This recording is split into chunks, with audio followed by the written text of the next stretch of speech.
Everyone that I've talked to about this issue had never heard of it, and it is the greatest environmental crime in America. Well, the Capital Regional District has rejected a proposal to reconsider sewage treatment. Oak Bay Council is leading the charge for an independent environmental assessment to compare the benefits of treating sewage to leaving it untreated as it is now. This is where biosolids are being produced.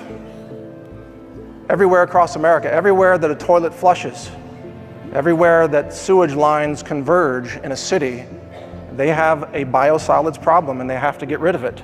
Raw sewage, finding a way to make it a little more useful for local farms by creating fertilizer. But the question is this change safe and sanitary? When Tom Estabrook is gardening, he's not thinking about what's in the soil. I don't worry about that whatsoever. Remember, everything you flush down the toilet goes into these biosolids.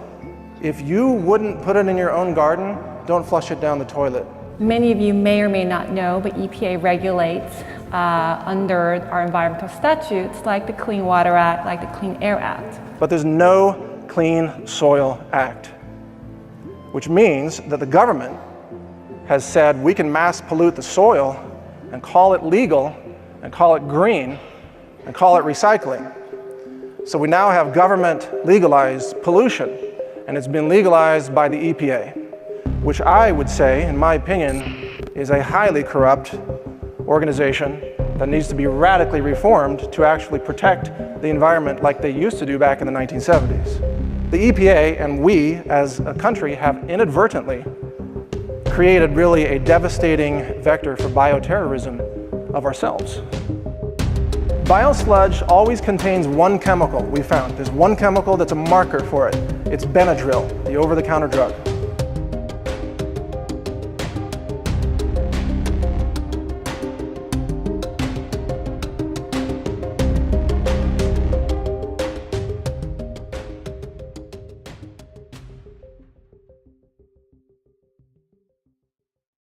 Our ecosystem is in the crosshairs of this biosludge industry. They're making money while poisoning the planet with toxins that persist in the environment.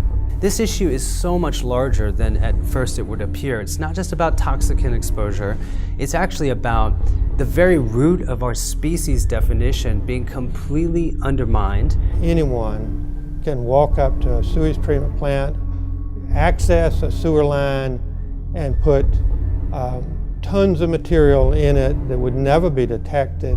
At a time when we've got the World Health Organization and the CDC very concerned about the rise of antibiotic-resistant superbugs, here we are, city by city, spreading infectious material, viral material, antibiotics in the biosludge with pharmaceuticals and hormone disruptors and immune suppressors. And then we wonder, well, why are people getting sick? Sewage sludge contains over 80,000 chemicals, and that's because the EPA made a rule that requires all industry to dump their industrial chemicals in sewage. And every year there's 1,000 new synthetic chemicals.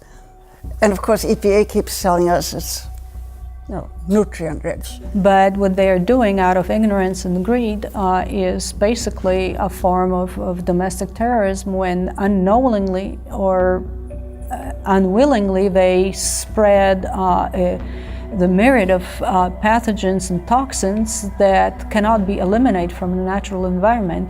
They are immune to prosecution, but let any scientist try faking data for his own personal gain, they don't last any time. They will be fired and put in prison.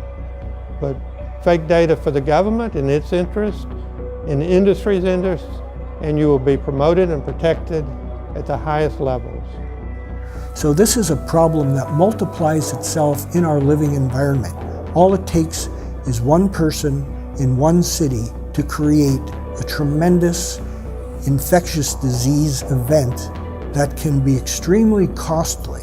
Any toxic chemical that a bioterrorist could want to use can be added to a sewer, go through the plant, be spread out in the surrounding city and countryside, courtesy of the municipal government. Nobody will know it until people start dropping dead.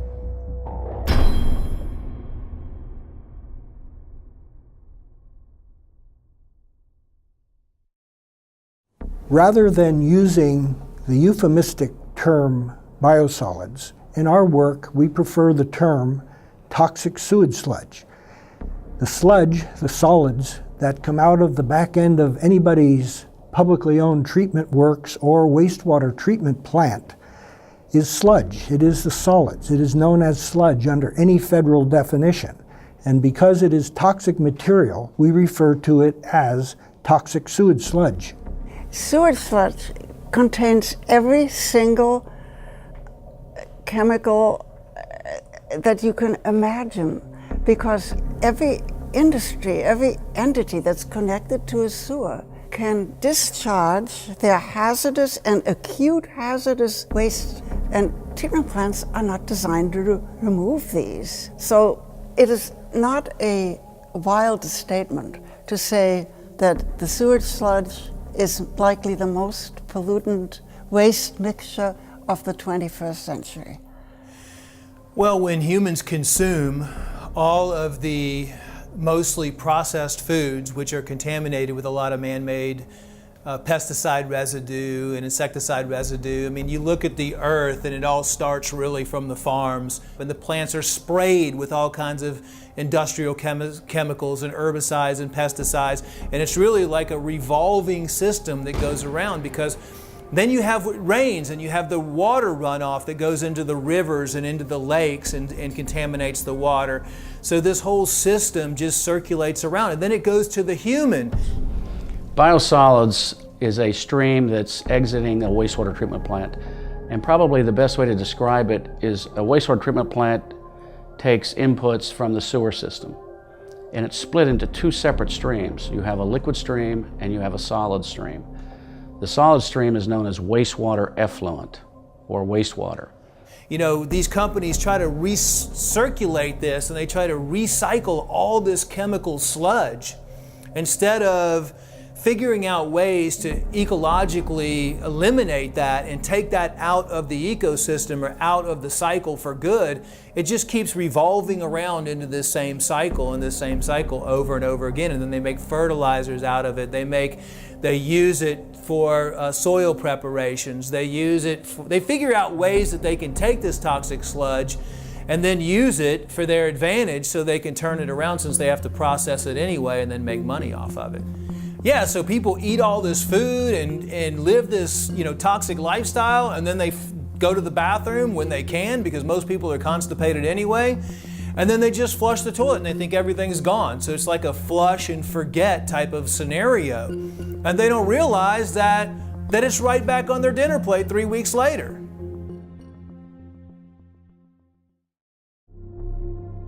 As part of our scientific analysis of biosludge products, we went out and purchased at retail in Austin, Texas, 3 different biosolids products that come from human sewage in different cities. Those products are Milorganite for gardens, Milorganite in the bulk bag for lawns, which comes from Milwaukee sewage. That's human sewage from the city of Milwaukee. And then Texas native Dillo dirt, which is human sewage from the city of Austin. These 3 products all make extraordinary claims about being eco-friendly and safe to use on fruits and vegetables, and even safe to use around children and pets. So let's take a look at the packaging and see exactly what they're claiming. So we want to be green, we want to protect the environment, so we're suckers for this kind of product, this Dillo dirt product, which has a cute little mascot with a little wheelbarrow. It doesn't say human feces on it. But at least on the back, in Austin, Texas, on the back of the bag, it says it recommends that you don't use this on crops for food production in humans. But animals, yeah, that's okay. Austin, Texas is by no means the worst. This is Milorganite. You notice the little eco-friendly label on the right? Look, it's eco-friendly. This is a bag of human feces, people, and it's eco-friendly. It's full of heavy metals and recreational drugs, hormone replacement therapy drugs, birth control pill drugs. I mean, eco-friendly? This is an insult. On the back, it's got a warning. It says, hey, guess what? It's got chemicals known to cause cancer and birth defects. A big takeaway from this is that we have to have our radar going full time. We have to be on our game. Anybody makes any claim to you that something's eco-friendly or all natural or even organic in this case, all those things are in essence false for this product, and yet these claims are very, very widespread. So I began to look at it. I found a book called Science for Sale by Dr. David Lewis, and I highly recommend this book. And Dr. Lewis saw his career destroyed by the EPA. We're going to protect the family farm, and we are going to end the EPA intrusion into your lives. A lot of people would blame President Trump for our problems today with the EPA. EPA was created by, I believe, Nixon during his administration. And like any government bureaucracy, over time it has been corrupted and more corrupted. And now you see it controlled by parts of it by industry. The sewage industry is one. They're controlling the biosolids through lobbying, through money.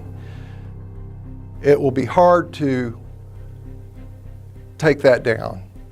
Increasingly, from what I've observed, the EPA is almost more like a cheerleader for the industries that really are, at this point, causing vast contamination of the biosphere.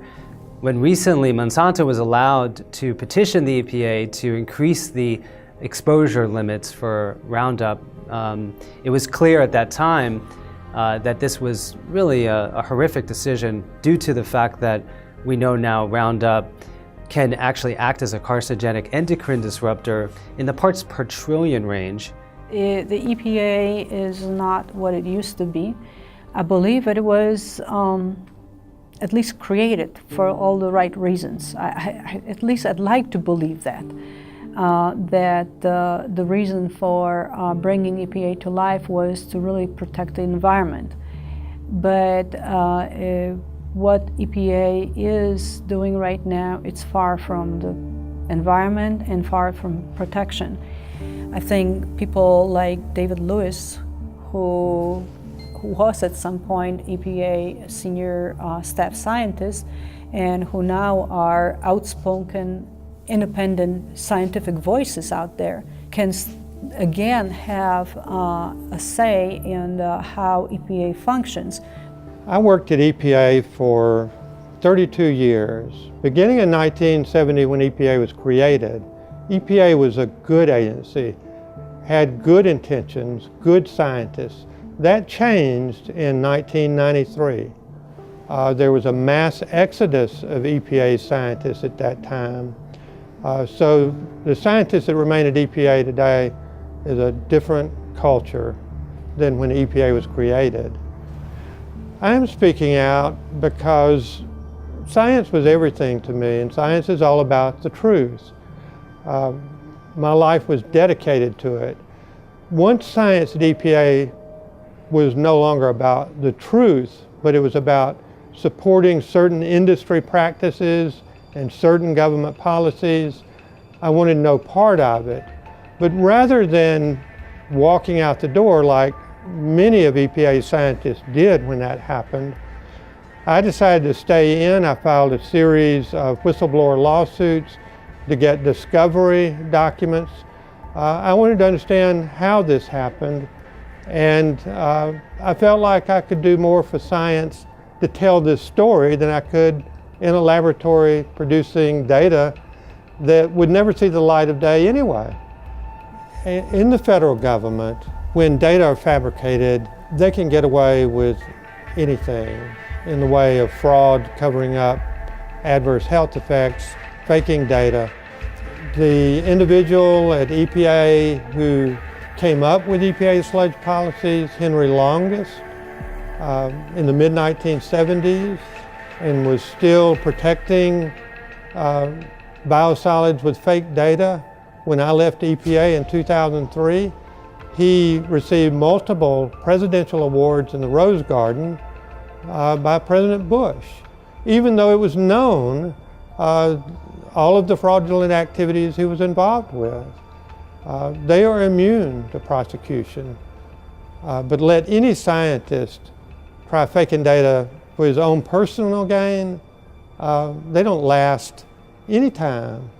They will be fired and put in prison. But fake data for the government in its interest, in the industry's interest, and you will be promoted and protected at the highest levels. One of the very confusing aspects of this whole business of land-disposed toxic sewage sludge is based on the question, how can this be legal? If it is known to be so toxic, it is known to be the inciting agent of so many chronic and acute diseases, infectious diseases, cancer, neurological disorders. Well, it has to do with the U.S. Environmental Protection Agency.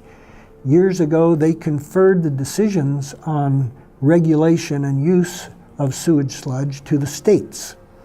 And the state departments of ecology or the state departments of environmental quality then had the right and the freedom to relax the regulations and adopt some EPA standards for concentrations of toxic, or to apply their own regulations. State agencies tend to be cooperative, so the State Department of Ecology in Washington State, as one example, collaborates very nicely with the State Department of Agriculture. And state departments of agriculture like to help farmers, and one way they help them is to figure strategy for reducing costs of farming, including the costs of fertilizers. Counties, on the other hand, and municipalities have an enormous burden of what to do with all the sewage sludge. Nearly every municipality has a wastewater treatment plant. All of the sewage sludge is toxic. Wastewater treatment plants, as I say, do not treat wastewater. They separate it into the solids and the water with the intent of recycling the water and beneficially recycling the solids. The problem is that the standards and the testing of the solids, what we refer to as toxic sewage sludge, are so low and so minimal that all of these flame retardants, pesticides, industrial chemicals, infectious agents from medical facilities and just from the general public, as well as from agricultural operations, all end up right back into our food supply and the environment. Rightly or wrongly, politicians are more concerned about their retirement and getting reelected. So it's, don't come in here and make waves. We have everything under control, and I have to worry about my retirement. You hear that so often with municipal workers. You know, I'm not interested in you making any waves. I'm not interested in saving a buck because it's not my money, it's somebody else's money. And I don't want to have to, you know, run the risk of maybe it not working, and then I look bad and somehow I end up sacrificing my career. All those are absolute inputs into why decisions are made on a municipal and a government level. And the municipality has farmed it out under contract to corporations that have very good legal staffs and will fight it tooth and nail. And they have no incentive in truly trying to uncover what not only the hazards, but what the probability of exposure would be. They have no incentive in going out because it's going to upset their business model. Industries want to protect their bottom line. They will do anything as long as it's not illegal, totally illegal. They'll find the loopholes in the law, and they will, you know. So the reason why EPA is still pushing this is because the same people who wrote those rules, we call them the 503 rules, that are the sludge rules, these same people are still in power. They are still in charge, and they will not admit, no matter how many dead bodies, no matter how many dead cows, no matter how many people got sick, they will never admit that they made a mistake, or they will never even admit that they based their data on information that is no longer, is antiquated, outdated, and maybe now we have new damaging data, and maybe now it's time to really overhaul the rules completely, that they will not admit it. In this lab, we've got the instruments to detect unknown chemicals. And let me explain this. Behind me, you see a mass spec instrument. The big one's called a mass spec time of flight instrument. It's got a flight tube, an actual vertical tube in a vacuum. And molecules are projected and focused into an ion beam in that tube, and then the time of their flight, so to speak, or the time it takes for them to travel through that tube is measured to determine their mass to charge ratio. All right, we've done the mass spec analysis and we have the results here. What did we find? Well, I'd like to draw your attention to the screen right now. This is what's called the TIC result. This is the total ion chromatogram, or TIC for short. And here it is for the Dillo dirt from Austin, Texas. And here it is from Milorganite in Milwaukee. So right away we can see that these look different, and each peak is a different chemical. This is Milorganite. Every color is a different potential chemical that was found in the analysis. In fact, every peak is a different potential chemical, and if we zoom in on this, we can actually see that there are thousands of different chemicals. The numbers you see are the area response as well as the retention time. The x-axis is time, the y-axis is counts for that specific chemical mass. And if you look at our list over here, we see that we have 3,504 potential chemicals in the Milorganite sample. Right here is warfarin, blood thinner that can be deadly. One of the side effects is death. And that's just one chemical out of thousands. Here's atrazine, right here, atrazine-D5. Atrazine is a toxic herbicide that causes chemical castration and gender bender changes in both humans and amphibians. And here it is. We're seeing it identified as a likely candidate in this Biosludged sample. You are being exposed to thousands of different chemicals, and yet they call it organic and they call it eco-friendly. That's Milorganite. Even the name is misleading. So let's take a look at Dillo dirt from Austin, Texas, and let's see how many chemicals we can find as potential candidates in that product. Is 1,969 candidate chemicals. So it's about half of the number of chemicals that were found in the Milorganite product, roughly about 4,000. This is roughly about 2,000. And yet, many of them are the same. We have pesticides, herbicides, atrazine, fungicides, pharmaceuticals. We have recreational drugs and industrial chemicals, as well as chemical solvents, plasticizers, hormone disruptors. All of these things are found in Dillo dirt. And this is in 1 microliter. 1 microliter, 1/1,000,000th of a liter of Dillo dirt. And this is being done again by cities. And Austin says it's a progressive city. Austin claims to be all about halting climate change and eco-friendly technologies and clean solar energy. And yet they're selling this, thousands of chemicals, to their own residents.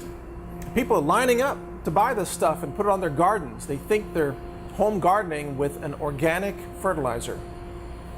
Here's the truth that the city of Austin doesn't want you to see.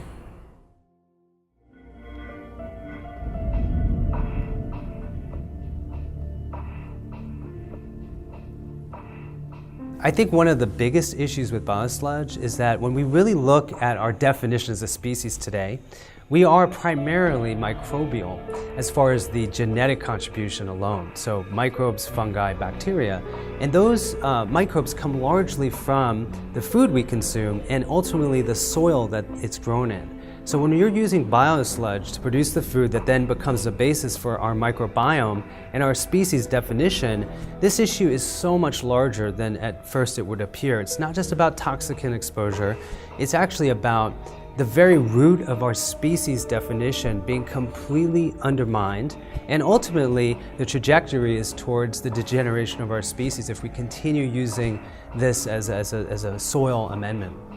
When I first started researching sewage sludge or biosolids, I went after the pathogen question. And there are probably, a couple of dozen pathogens, in sewage sludge. I found that the chemicals in sewage sludge is something that the sewage community does not want to talk about. In fact, they refer to it as contaminants. When I researched that, I came across an EPA document called the Targeted National Survey of Sewage Sludge, and the last one released was in 2009, and it listed hundreds of chemicals in sewage sludge. Further research showed that sewage sludge contains over 80,000 chemicals, and that's because the EPA made a rule that requires all industry to dump their industrial chemicals in sewage, into the sewer system.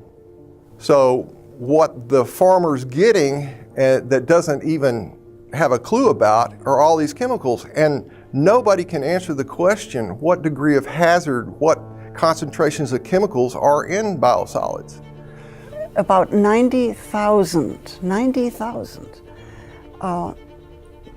chemicals in commerce today have already been discharged into soils and water and so forth. And every year there's 1,000 new synthetic chemicals. And of course EPA keeps telling us it's nutrient rich. This is a myth. I mean, yes, there are nutrients in there, there's nitrogen in there, but with this ability of industries able to discharge all their chemicals and into the waste stream, you have an unbelievably toxic containing material. This study that Ottawa U pointed out is a much better way of assessing sewage sludge contamination because it's a bacteria that survives virtually untouched through the anaerobic digestion process and that actually swims. Whereas the other bacteria, like the E. coli, they're only on the actual sewage itself, on the particles. But this stuff swims, it lives, and it's almost, they said it's really restricted to sewage, like it comes from our colons in our bodies. And so they recommended that it be used as the indicator. Well, of course, that study was just disappeared. Nobody's commented on it or done anything about it. Let's take a look at biosludge under the microscope. So we've got a digital microscope here, and we've got some mill organite on a white tissue, and we're going to zoom in and start to take a look at what we can see. Now you can see the structure of the pebbles, which look like boulders under here, but as we zoom in more, you start to see features of mysterious fibers that don't necessarily look like plant fibers. Many of them start to look synthetic as you really zoom in on it. And you can start to see that there are some very odd looking elements in this picture. What is this growth or structure there? What is this fiber? What are these chunks? And you can actually start to maneuver around the scene using this microscope setup. We're looking at essentially a dehydrated, pelletized form of human sewage.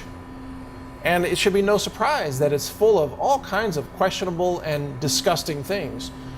And throughout this landscape, you see mysterious fibers. Now we're starting to see more details about this structure. What is this yellow object that's lodged here inside the turd boulder? What does this look like? Microplastics. This is a kind of pollution, a kind of contamination that's in the oceans, and it appears to be here in the biosludge as well, connected to these other fibers. It's clearly a polymer, or resembles one, and we have all these other fibers and strands that are in this biosolid product. It looks pretty creepy. Is this something that you want on your food?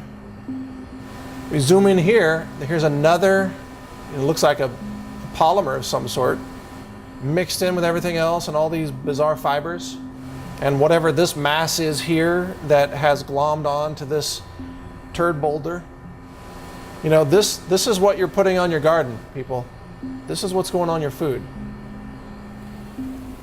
First, notice that Milorganite from Milwaukee says it's eco-friendly. This is one of the big claims. Eco-friendly.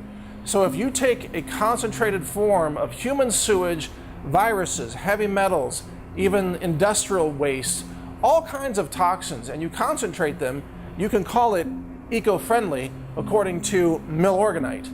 In small print, in complete contradiction to the primary claims on this label, they say that this product may cause cancer. This product contains detectable quantities of chemicals known to cause cancer, birth defects, or other reproductive harm, they say. They even say, by the way, do not apply near water, storm drains, or drainage ditches. You know why? Because if it runs off into the rivers and streams and oceans, it kills aquatic life. So they say, don't apply it where it might run off into the water. Instead, they say, apply this product only to your lawn and garden and sweep any product that lands on the driveway, sidewalk, or street back into your own garden to grow the foods that you're feeding your children. Now we get to Dillo Dirt, which comes from Austin, Texas. This is human sewage that people flush down the toilet in Austin. And you see an armadillo with happily carrying a wheelbarrow full of human sewage. They call it Dillo Dirt because they can't call it Austin sewage. Nobody would buy it.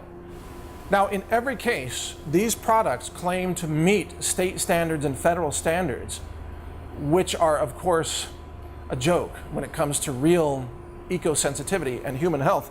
This product says it's a sewage product of the City of Austin water and wastewater utility, which has been processed in a manner that meets all of the Texas Natural Resource Conservation Commission requirements for, quote, uncontrolled use as an organic soil conditioner. This isn't organic from the point of view of being clean or certified organic or producing organic food. If you put this on food, that food is not organic. That food is polluted, contaminated food. But they don't tell you that on the bag, do they? They just have a happy image and happy claims, and they say, no problem, use it almost everywhere.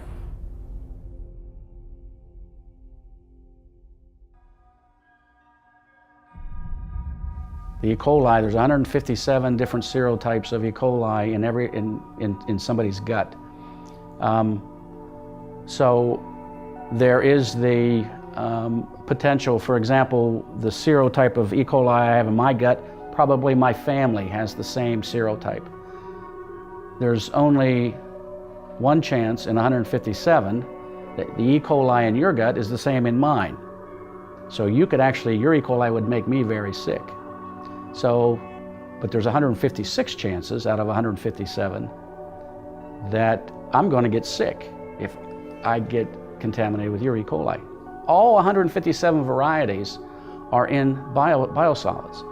And that's the problem. In the bioterrorism paper that I wrote, that is a serious concern, because now someone can go and take that, and it's not DNA traceable.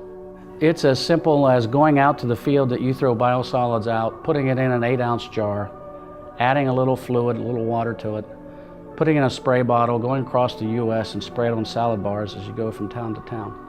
4.5 million people could be infected within 2 weeks. That's the reality. People can argue that, but they won't survive the argument. The subject of bioterrorism has been brought up, and if you consider Dallas, Texas, when it was tasked with Ebola, and the way Ebola works is it causes dehydration in the victim and in the form of diarrhea and also vomiting. And you got to think about where that went. It went into the sewer system.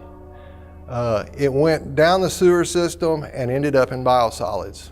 And in fact, the CDC had special sessions with sewage industry to talk about that. And they were closed-door sessions. So I don't know what was said, but they had a concern. The same thing could be talked about bioterrorism, where a terrorist pulls into a hotel and flushes whatever down the toilet and contaminates, and then the sewage industry disperses for them. Yeah, I don't think their intention is terrorism, but it doesn't matter what their intention. The intentions are profit, I believe. But what they are doing out of ignorance and greed is basically a form of domestic terrorism when unknowingly or unwillingly they spread the myriad of pathogens and toxins that cannot be eliminated from the natural environment, and the general public, people that they don't have a recourse to protect themselves from it, and they are not aware what they're being exposed to, suffer the consequences. And yeah, it is a form of an environmental crime that is being committed. It is possible to create resistant strains by plan and intent to use as a weapon in biological warfare.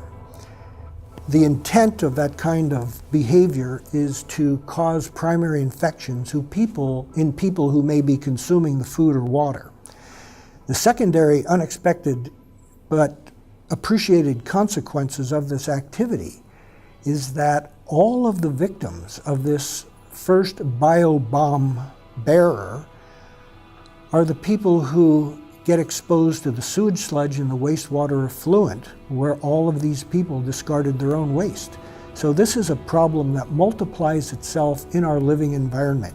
All it takes is one person in one city to create a tremendous infectious disease event that can be extremely costly. It's costly to the healthcare system, but also there are enormous economic costs because people who are infected are taken out of the workforce. So you have more than just the infected individual. You have a healthcare system that's compromised, and you have extraordinary economic impacts. After 9/11, I was put on EPA's short list of bioterrorism experts to contact in case of a bioterrorism attack on the United States. I submitted a report to EPA that my concerns was over land application of biosolids, because anyone can walk up to a sewage treatment plant, access a sewer line, and put tons of material in it that would never be detected, that would go to the sewage treatment plant, go out onto farms and contaminate our land. This is an open door, an open invitation to bioterrorism. EPA lacks regulations on sewage sludge. They'll go right, any toxic chemical that a bioterrorist could want to use can be added to a sewer, go through the plant, be spread out in the surrounding city and countryside, courtesy of the municipal government. Nobody will know it until people start dropping dead. When you dump these toxins into an ecosystem, you got to understand that that ecosystem is full of living animals that will then spread those toxins. So you've got birds, you've got ground animals such as squirrels, and you have insects, flies, just common flies, for example, that are attracted to this waste product, and then they spread it. Even moths can spread it. And these toxins then contain viral strains and bacterial strains and fungi. And this then gets spread out like an expanding biological weapon system. It's almost as if dumping biosludge in a forest or in any kind of natural area is a kind of ecological terrorism.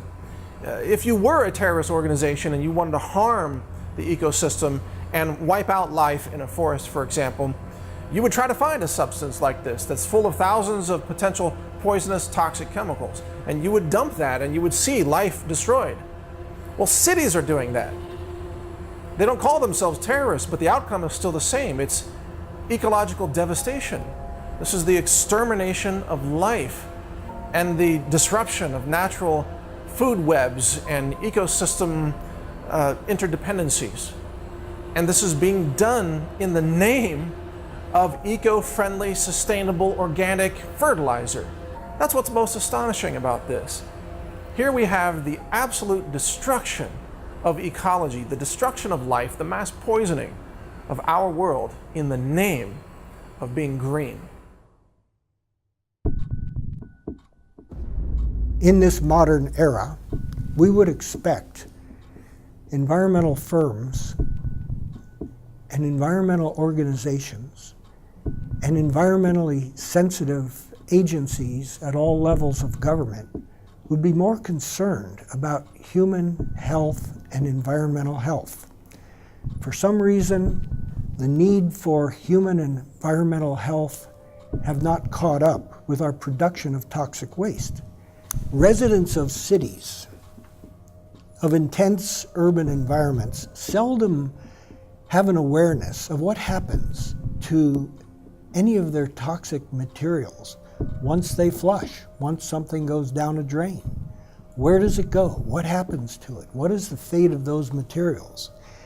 It's not that they are insensitive to environmental issues. It's not that they don't care about human health, but there is a fog over us as a nation that we assume that governments take care of us and that all of this toxic waste disappears out of sight not to cause further problems. New York City is known as one of the most environmentally sensitive cities in North America, as dense as the population may be. But when you make an inquiry of people in New York about where the sewage goes, they don't know. Many of them do know there are major wastewater treatment plants in New York, and they know that the water gets flushed right into their waterways that surround New York, but the sewage sludge itself is hauled by truck and train points west.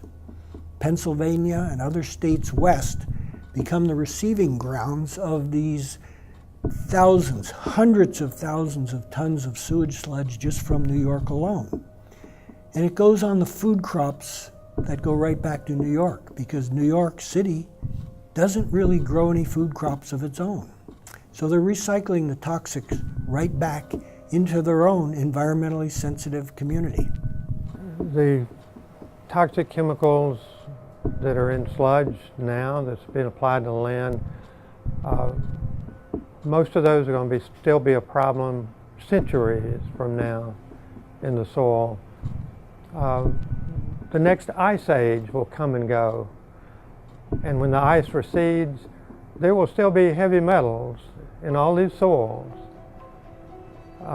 It's unimaginable what we're doing now from the standpoint of how unfixable this is if we let it keep going. I think the answer to this is pretty simple. I think it's money.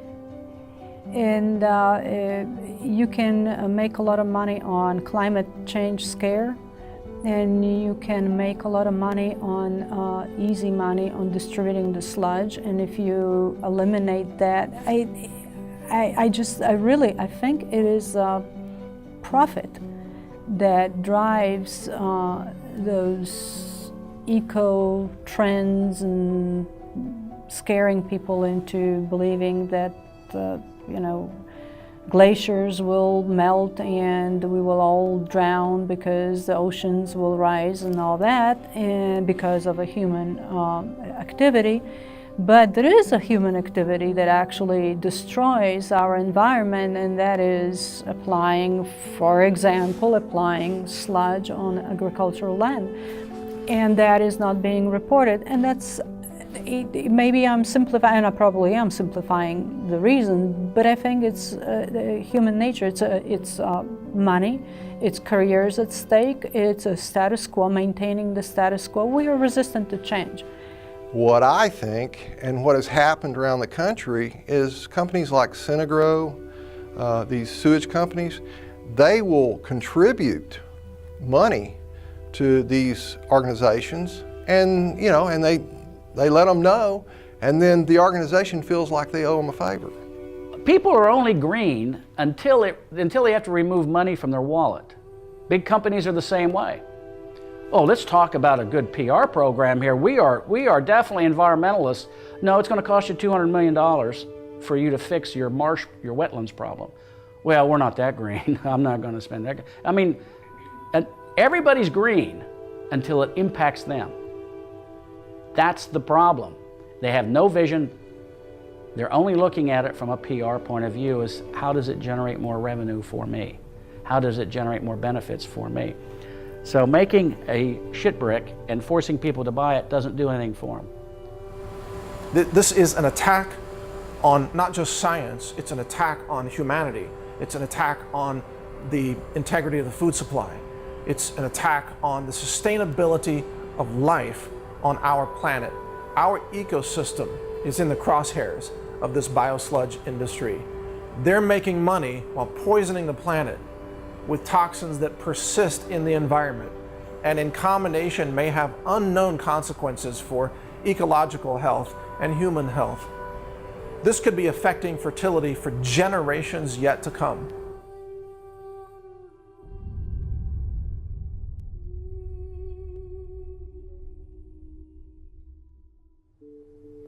We are creating a perfect shitstorm, literally speaking, by doing what we're doing with our sludge.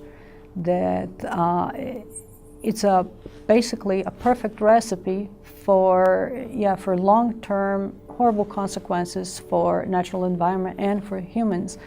And it is, whether unintentional or intentional, it is a perfect recipe for long-term dire environmental and health consequences.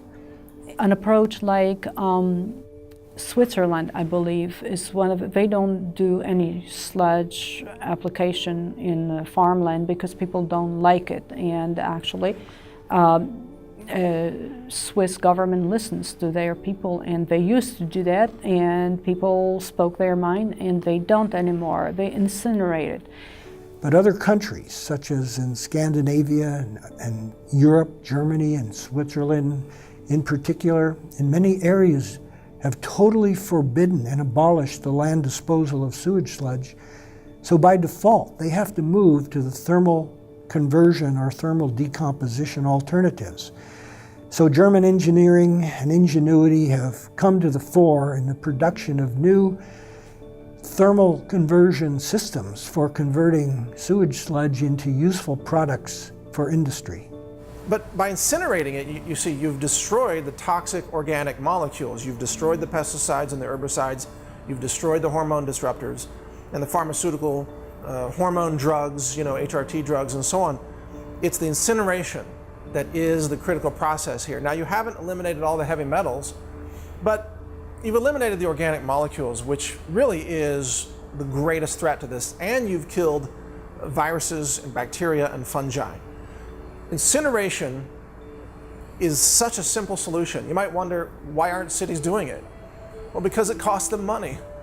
It takes energy to incinerate biosludge. And so instead of spending the money and responsibly eliminating the dangers of their sewage product, they instead package it and claim it's organic and claim it's eco-friendly and then sell it to people where it goes on to poison the environment. Well, temporarily, you can put it in, they all have waste disposal sites for their garbage, and they're all engineered and lined and everything else. And the sewage sludge can be mixed with the garbage and put in there. And one of the, one of the arguments is that, oh, well, that'll waste space that could be taken up for garbage, but it doesn't waste space because 70% of the sewage sludge is water. And so it's only going to take 30%, and half of that 30% of actual matter is going to turn into methane gas, and you catch it. You put a lid over you put a cover over the garbage dump, and you capture that, and you can burn it. You can even generate electricity with it, use it as a fuel. So that leaves like 10 to 15%, and that gets concentrated. I mean, that is all mixed in with the garbage, so it's filling in spaces and holes in the garbage. So the most that you're going to get from that is 10% of mass added from the initial amount. So it's crazy to think that is, we're going to waste space in the dumps. It's not. It takes up very little space. It's a very practical way. But you only have to do that on a temporary basis until you can get the gasification plants and the pyrolysis plants built. It's unfortunate about our youth that they're growing up in this contaminated world, okay? It's a fact that they are. There's just no telling what all is contaminating because they just won't run tests on it. We know that there are chemicals in our tap water. They have run tests on that. There are hundreds of thousands of chemicals that they found in tap water. So what are the chemicals that they're not testing for? Are they in tap water as well? And where do these chemicals come from? Did it come from Joe Smith dumping his prescription in the lake? I don't think so. It's coming from sewage, from farms, from the sewage plant. The only way to fix something like this is a public outcry. Future generations are going to have to deal with this. We're leaving nothing but polluted rivers for them to fix. And until somebody, and unfortunately it's going to take the younger generation, is going to have to step up and say, what are you doing to me? What are you doing to my offspring? Why are you allowing this to happen? They're going to have to change the way that politics is done. Somebody's going to have to get involved. And unfortunately, older people like me, we just want to step out. But it's the younger generation. And the changes that I've seen since the 60s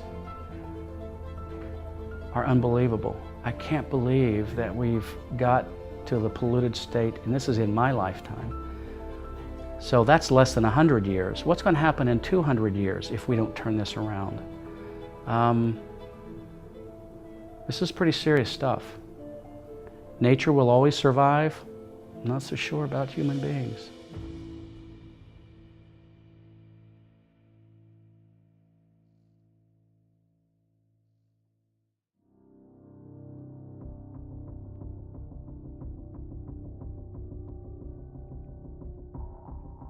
This is Mike Adams, the creator of the Biosludged film, founder of CWC Labs, publisher of naturalnews.com, and creator of the YouTube alternative video community known as Brighteon.com.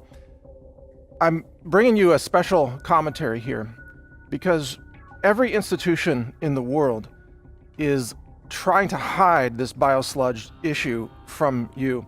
Every institution, maybe an institution that you have come to trust. The corporate-run media is lying and covering it up. The institution of science has been hijacked by industry. So science, even though I practice science, I follow science, I espouse the benefits of science, but the science institution is trying to censor independent scientists like myself or Dr. David Lewis, who are sounding the alarm on this issue. So you can't even trust the science journals. Government has abandoned the people on this issue. The EPA is really now the Environmental Pollution Agency. The EPA has become so corrupt and so beholden to the interests of industry that the EPA is frankly a clear and present danger to the people of the United States of America. There's no question at this point. So government won't solve this, media won't solve this, the universities are not teaching the truth about this. They're fixated on carbon dioxide, which they claim is the #1 pollutant of concern. You know, they say it's global warming and climate change.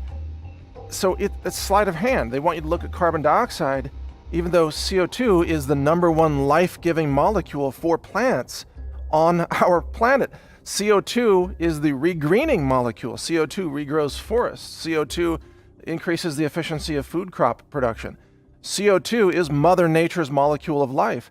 And yet, perhaps even you have been so indoctrinated by the daily dose of misinformation from universities and the science establishment and the media establishment that you might even believe that CO2 is a pollutant and that biosludge isn't. They've flipped everything upside down. CO2 is good for plants and good for forests and good for food production. Biosludge is toxic to humanity and toxic to the ecosystem. And environmentalists, sadly, have abandoned, for the most part, the real threats to our environment. What are the real threats? Well, the mass pollution of the soils, biosludge. You've got genetic pollution from GMOs, and you've got glyphosate, an herbicide that now saturates the food supply with cancer-causing poison. Where are the environmentalists? They're focused on climate change and CO2. They're not focused on the real issues that are polluting and contaminating our world right now, causing infertility and cancer. And even now we have this polio-like illness, this mystery disease that's affecting children all across America. There's a massive CDC cover-up. They don't want to talk about what's causing that. And the experts haven't figured it out yet. It's probably related to chemical exposure through biosludge, pesticides, toxic medicines. The institutions in power don't want to tell you the truth about what's actually poisoning humanity. They want you to give them more power through elections, for example, and yet both political parties are abandoning humanity when it comes to this issue of biosludge, biotoxins. Think about it. Where are the Democrats on this issue? Nowhere to be found. Where are the Republicans? Busy with other stuff. There is no political process by which this can be solved because industry has so corrupted government that government has become the problem. Government cannot give you the solution to this mass chemical contamination and environmental destruction and human health destruction that's taking place because of biosludge. It's even worse than you might suppose. These institutions are run by people who are all part of really a worldwide effort to try to depopulate the planet. It's openly talked about now in many circles. They believe, these scientists and these high-level globalist bureaucrats, they believe that there are too many humans living on the planet. And they literally want to eliminate 6 billion people, maybe more, depending on who you're talking to. And because they think that the sustainability of the Earth can only be achieved through drastic reductions of population. And there are documentaries out there that are worth watching on this, the population bomb, population explosion. You can go back to the work of course, Ehrlich back in the 1970s, who warned about this. But ask yourself, you are part of that population that's living today. How do you suppose the powers that be might eliminate 6 billion people from the planet? To accomplish that, they either have to achieve mass infertility or mass death. Those are the only two options. And when you look at this practice of the mass poisoning of our soils and our food supply and our environment, you can't help but ask, is this deliberate? Is this a mechanism by which the human population is being exposed to an incredible array of toxins, not just chemical, but biological? Think about it. Every biological weapon system, let's say, that is dropped into the sewer system is then automatically spread by cities to the countryside, all across America. You saw the documentary that the biosludge waste from New York City and New Jersey and other places on the East Coast gets spread all across America. This is the mass chemical poisoning of the American people, and it is deliberate, and there is a cover-up. And every institution that's in power today is working against humanity. And this is a realization that very few people have come to. The government will not save you. Voting Democrat or Republican will not save you. Asking science to solve this problem will not save you because science is sweeping this under the rug. Going to the medical institutions will not save you. They profit from disease. They profit from cancer and Alzheimer's. They have no incentive to eliminate this chemical exposure. The agriculture giants, they have no interest in solving this problem because it's their poisons that are in the food supply. They are part of the problem. Bayer, Monsanto, you name it. There is no institution. The media won't tell you the truth about this. The environmentalists are too focused on climate change. Even the tech giants, they censor all this information. Facebook, Google, YouTube, and Twitter.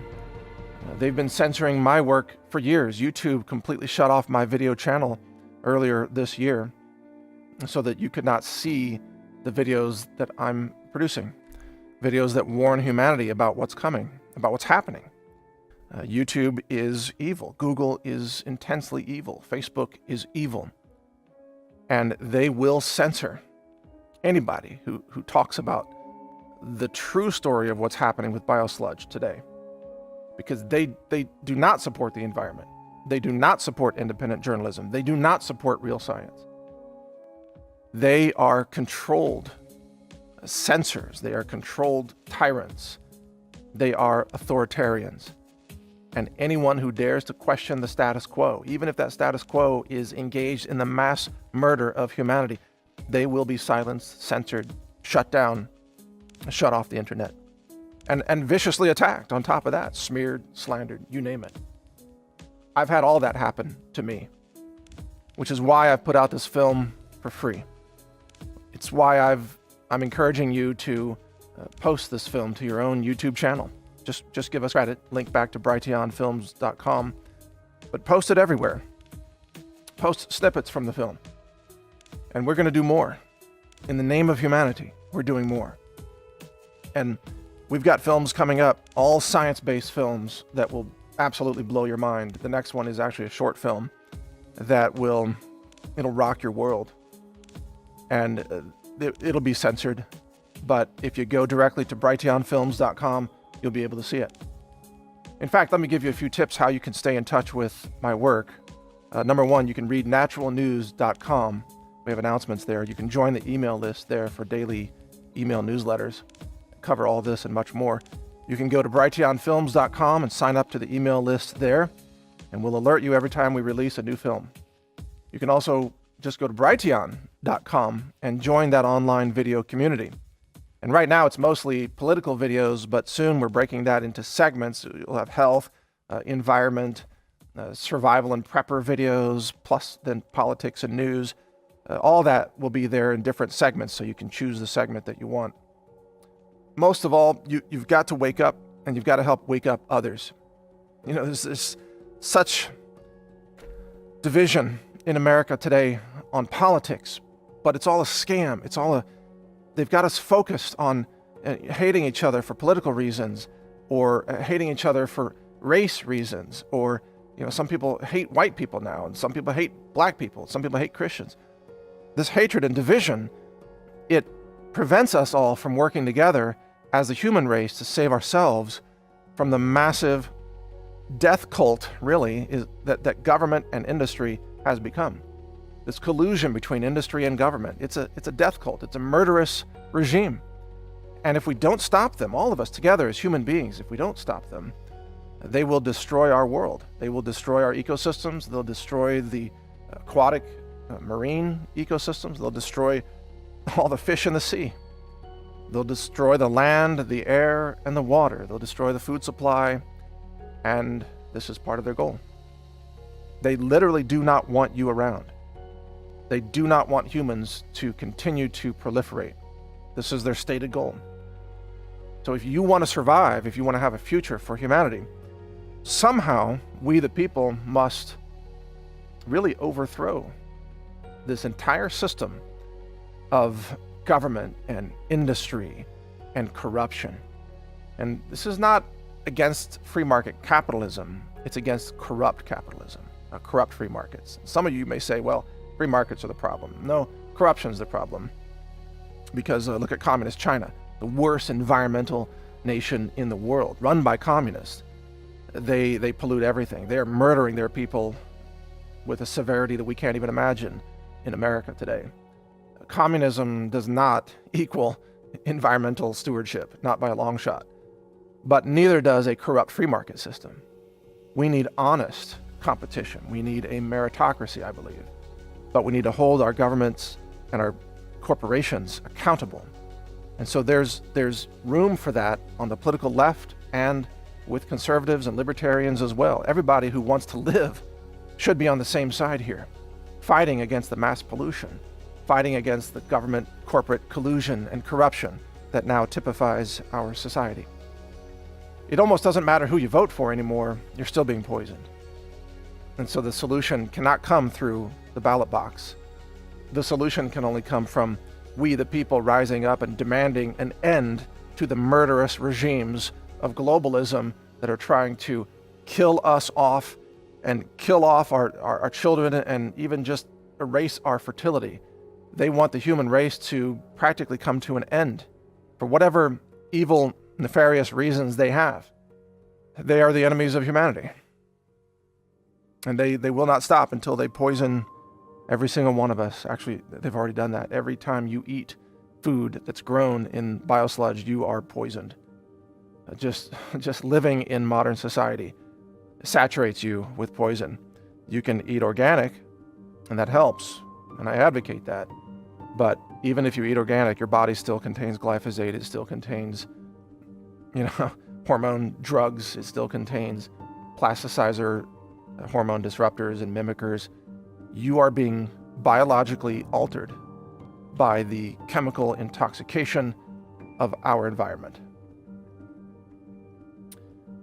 Something's going to have to change, or the global ecosystem will collapse, and humanity will go down, and we will cause a mass extinction as we're going down. It's well underway. As Dr. David Lewis said in the film, the problems that we're creating today with Biosludged will last for centuries, if not millennia. They'll still be able to find the heavy metals in the soil, 1 million years from now, that we spread all across the lands. We've poisoned the land for millennia. The future of humanity, if it even survives this global onslaught, will be dealing with the pollution that we're causing now because we, the people in the present, were too foolish to stand up and stop the mass poisoning of our world, of our physical world, our soils, our food supply, our croplands, our forests. If we don't stop it, we don't survive. We don't make it. Now, I don't have children, but perhaps you do. I want your children to be able to survive this. I want your children to prosper. I want humanity to make it. And I'm going to use every effort that I can during the remainder of my life to try to save humanity from this evil agenda of mass poisoning, genocide, and depopulation. I'm going to use Brighteon Films as an outlet for many of these science-based films that are coming out. I've got a multi-million-dollar laboratory facility, CWC Labs, of course, where we're doing much of this research. We've got multiple mass spec instruments working on a triple quad mass spec right now. I appreciate your support. You can support me in what we do and continue to fund these films by visiting my online store, where everything that we sell is lab tested to make sure it's clean. It's the cleanest supplements, the cleanest superfoods on the planet. We test everything. And that store is called healthrangerstore.com. You vote with your dollars. If you want to vote for our work in the name of humanity, just purchase products at healthrangerstore.com. Lab tested, high nutrient density, ultra clean, ultra potent, 700 different products for your home, green living, dietary supplements, all kinds of amazing solutions there. healthrangerstore.com. And the more support we get from you there, the more films we can make like this one. And the more we can expand our science lab, the more we can really do the job that needs to be done, the job that the EPA has abandoned, the job the FDA has walked away from, the job the government's supposed to be doing, but they've become a joke. We, the people, have to do this, and I need your help to get it done. So thank you for your support. I'm Mike Adams. We will continue to produce films like this on topics that affect all of us, regardless of your political affiliation, regardless of your race, your gender, your sexual orientation, your religion, your nationality. I want you to live. I want you to be safe. I love humanity. I have compassion for every living being. And if we work together, perhaps we can stop this mass poisoning of our world. Thank you for watching.